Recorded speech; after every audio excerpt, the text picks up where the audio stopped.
आप सभी का स्वागत है हमारे इस चैनल पे, जहां हम लोग डिस्कस करने वाले हैं दिसंबर के national and international summits. Intangible culture heritage को बचाने के लिए एक कमेटी बनाई गई थी। उस कमेटी का 17 सेशन हुआ है। कहां पर? मोरक्को में, रबात। जिसको चेयर किए हैं समीर अधारे, जो कि मोरक्को के एम्बेसडर एंड परमानेंट डेलीगेट है। तो दोस्तों, 17 में खतरा। खतरा किसका? इंटेंजिबल कल्चर हेरिटेज का। कहां पर? मोरक्को में। कौन चेयर किया है? समीर अधारे। फोटो को देखिए, उसी में लिखा हुआ है ये 12वां वर्ल्ड हिंदी कॉन्फ्रेंस है, 12वां विश्व हिंदी सम्मेलन। कहां पर? फिजी में। ऑर्गेनाइज करने वाला कौन होगा? मिनिस्ट्री ऑफ एक्सटर्नल अफेयर्स और गवर्नमेंट ऑफ फिजी। इसका थीम क्या था? Hindi from traditional knowledge to artificial intelligence. Hindi from traditional knowledge to artificial intelligence. Photo को देखिए, फोटो में आपको बहुत बड़े बड़े लोग दिख रहे हैं, इतना एजेड हैं कि वो लोग खाली कंसल्ट करते होंगे। तो हाँ, देखिए यहाँ पर पीछे में लिखा हुआ भी है उन लोगों के, मॉस्को। तो मॉस्को फॉर्मेट कंसल्टेशन हो रहा है। इसका कौन सा मीटिंग है? ये 4th मीटिंग है। और ये क्यों हो रहा है? क्योंकि ये अफगानिस्तान के सिचुएशन पर बात करना चाहते हैं और उसको कोई असिस्टेंस देना चाहते हैं। हम लोग भी देखिए, किसी दोस्त का अगर झगड़ा हो जाता है तो हम लोग सारे दोस्त को मिल करके बोलते हैं, मीटिंग करते हैं, बोलते चलो इसको बचाने जाते हैं। तो ये लोग चौथा मीटिंग किया है, जिसको बोल रहे हैं मॉस्को फॉर्मेट कंसल्टेशन। किसको बचाने के लिए? अफगानिस्तान को। 19th SCO IBC का मीटिंग हुआ है। कहाँ पर? नई दिल्ली में। SCO मतलब संघाई कॉर्पोरेशन ऑर्गेनाइजेशन, IBC का मतलब इंटर बैंक कंसोर्टियम। ये पहली बार हुआ है इंडिया का प्रेसिडेंसी के बाद। इंडिया का G20 का प्रेसिडेंसी मिला ना, उसके बाद पहला मीट है SCO IBC का। लेकिन ये overall 19th SCO IBC meeting है। इसमें कौन कौन सा पार्टिसिपेंट है? 8 मेंबर है। इंडिया, रसिया, पाकिस्तान, चाइना। इंडिया, रसिया, पाकिस्तान, चाइना और Kazakhstan, Kyrgyzstan, Tajikistan, Uzbekistan. Okay, Kazakhstan, Kyrgyzstan, Tajikistan, Uzbekistan. और रीजनिंग में याद है मुझे कि एस का नंबर 19 होता है, तो उससे आप याद रख लीजिए। 19th SCO IBC meeting. Photo को देखिए, फोटो में लिखा है standing with the Ukrainian people, Paris. यानी कि पेरिस में कोई कॉन्फ्रेंस हुआ होगा। तो पेरिस में कॉन्फ्रेंस हुआ है, international conference standing with the Ukrainian people. अब इसको कौन ऑर्गेनाइज किया होगा? अब पेरिस लिखा है तो फ्रांस किया होगा और यूक्रेन किया होगा। तो फ्रांस और यूक्रेन मिलकर किया है। किस लिए किया होगा? यूक्रेन का हालतें खराब है, उसको ठीक करने के लिए या सपोर्ट करने के लिए किया होगा। वही लिखा है, to coordinate international support for civilian resilience in Ukraine and address the Ukrainian peoples urgent humanitarian needs. Photo को देखिए, फोटो में लिखा हुआ है EPG India week, Leicestershire, Oxford, London. यानी कि लंदन में मनाया गया होगा और ये इंडिया वीक है। कौन इसको ऑर्गेनाइज किया होगा? EPG मतलब इकोनॉमिक पॉलिसी ग्रुप। बस। केरला देखिए, अभी क्लाइमेटथॉन किया है। ये लोग क्लाइमेट से बहुत प्यार करता है केरला।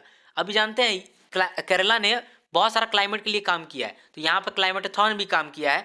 इसको ऑर्गेनाइज किया था Kusum, Kerala startup mission, EYGDS यानी कि global delivery services, UNDP united nation development programme और स्टार्टअप इंडिया। इसका थीम क्या होगा? Securing a sustainable and climate resilient future. Securing a sustainable and climate resilient future. अभी एक स्टार्टअप को अवार्ड भी मिला है for the category of life on land. कौन स्टार्टअप है? ये ग्रीन स्टार्टअप है केरला से ही, जिसका नाम है ट्री टैग। तो ट्री टैग को लाइफ ऑन लैंड का अवार्ड मिला है। थीम क्या है? Securing a sustainable and climate resilient future. और ऑर्गेनाइज कौन किया है? कुसुम, EYGDS, UNDP और स्टार्टअप इंडिया। देखिए, जम्मू में इंटरनेशनल कॉन्फ्रेंस हुआ है, बहुत बड़ा बात है। इंटरनेशनल कॉन्फ्रेंस हुआ है जिसमें कि 14 देश मिलकर पार्टिसिपेट किया है। 14 देश मिलकर पार्टिसिपेट किया है। कहाँ पर? जम्मू में। इंटरनेशनल कॉन्फ्रेंस जो हुआ था ना, वहाँ पर। किस पे था आखिर ये international conference? Emerging trends in biosciences and chemical technology. इसको आयोजित कौन किया होगा? ऑर्गेनाइज कौन किया होगा? देखिए, बायोसाइंस लिखा है, इसीलिए biotech research society of India.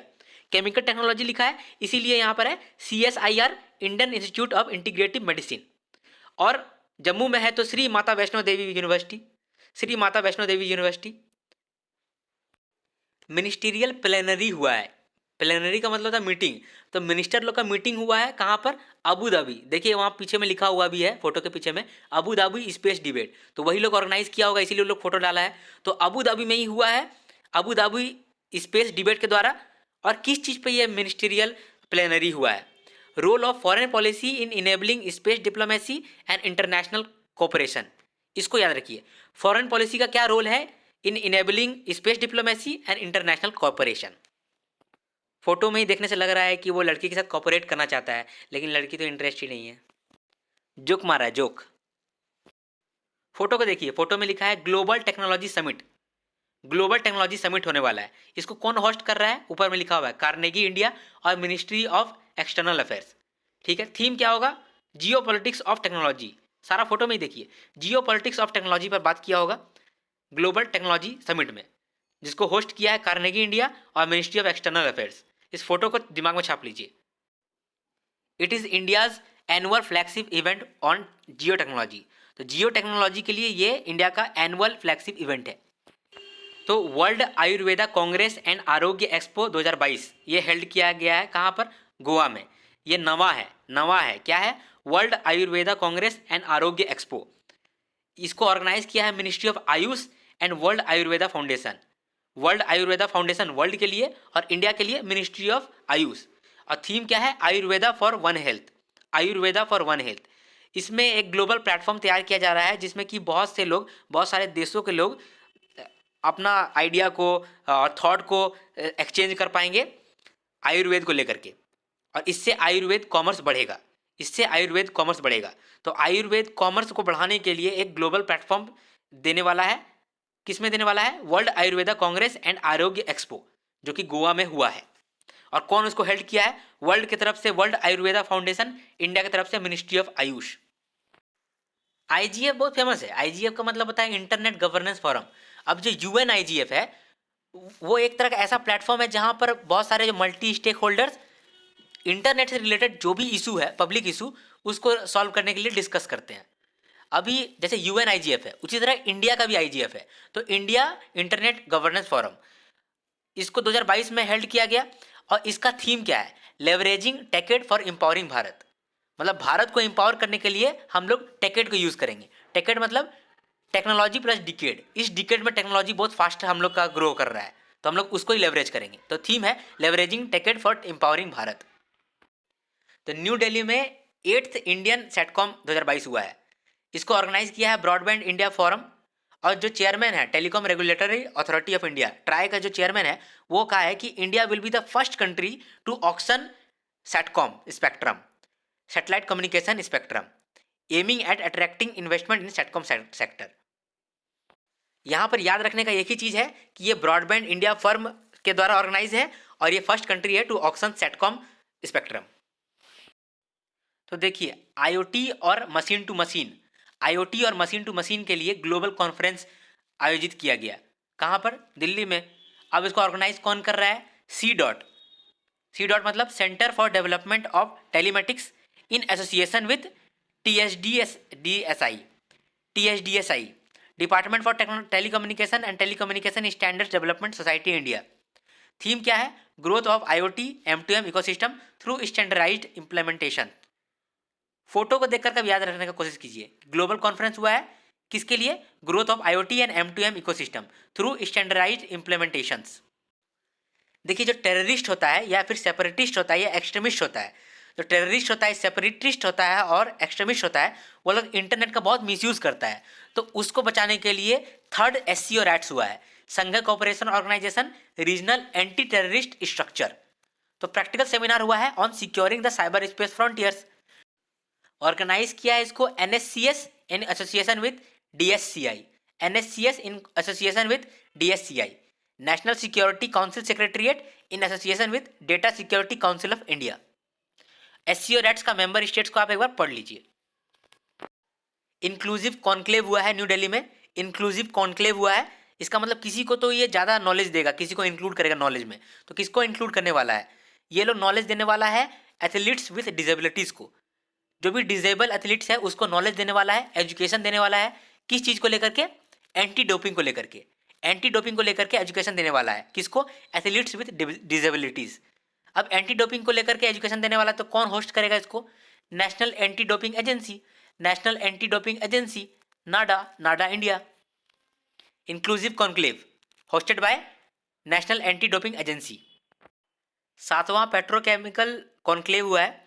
7वां petrochemical conclave हुआ है जिसको इनॉग्रेट किया था Indian oil corporation limited. Inaugurate कौन किया है? Indian oil corporation limited, to provide a platform for petrochemical stake holders.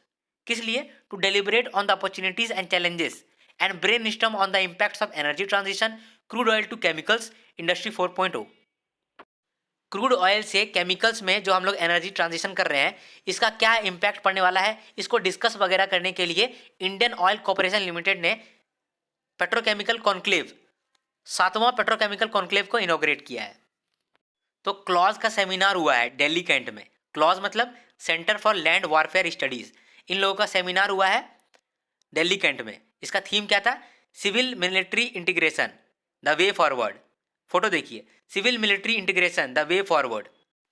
ये जो क्लॉज सेमिनार हुआ दिल्ली कैंट में, जिसका थीम था civil military integration the way forward, इन लोगों ने डिस्कस किया है the role of military and bureaucracy in adopting the whole of nation approach to tackle security challenges. तो देखिए, मिनिस्ट्री ऑफ जल शक्ति ने ये समिट किया है, 7th India water impact summit. 7th India water impact summit कौन ऑर्गेनाइज किया है? मिनिस्ट्री ऑफ जल शक्ति। इसका थीम क्या है? फोटो को देखिए, बड़ा बड़ा रेड अक्षर में लिखा हुआ है, restoration and conservation of small rivers in a large basin. देखिए, थीम के नीचे लिखा हुआ है उसका aim, mapping and convergence of 5 P's, people, policy, plan, programmes and projects. इसका मतलब इसी पे एम्फेसाइज करेगा, मैपिंग एंड कन्वर्जेंस पे, 5 P's के। अब 5 P's को याद रखने का टेक्निक है, देखिए, Pipola pro, Pipola pro, P से पीपल, पो से पॉलिसी, प्ला से प्लान, प्रो से प्रोग्राम एंड प्रोजेक्ट। वाटर के इम्पैक्ट को दर्शाने के लिए इंडिया वाटर इम्पैक्ट समिट हुआ है, वो 7th एडिशन। किसके द्वारा? मिनिस्ट्री ऑफ जल शक्ति के द्वारा। थीम क्या था? Restoration and conservation of small rivers in a large basin. नाचते रहिए, गाड़ी चलाते रहिए। तो अब बेंगलोर में आप नाचे तो उससे एनर्जी क्रिएट हुआ और वो एनर्जी से ईवी चार्ज हो गया, इलेक्ट्रिक व्हीकल चार्ज हो गया। तो डांस टू डीकार्बनाइज ये इवेंट हुआ बेंगलुरु में, और इसको ऑर्गेनाइज करने वाला था ministry of petroleum and natural gas, ministry of petroleum and natural gas. तो यूनियन टेरिटरीज पर कॉन्फ्रेंस हुआ है, जिसको ऑर्गेनाइज किया है मिनिस्ट्री ऑफ होम अफेयर्स ने। तो मिनिस्ट्री ऑफ होम अफेयर्स आपको दिख रहा होगा, अमित शाह जी यहाँ पर है। तो इन्होंने काफ़ी कुछ बताया कि यूनियन टेरिटरीज को किस तरह से डेवलप करना चाहिए, कैसे वो और तरक्की कर सकते हैं।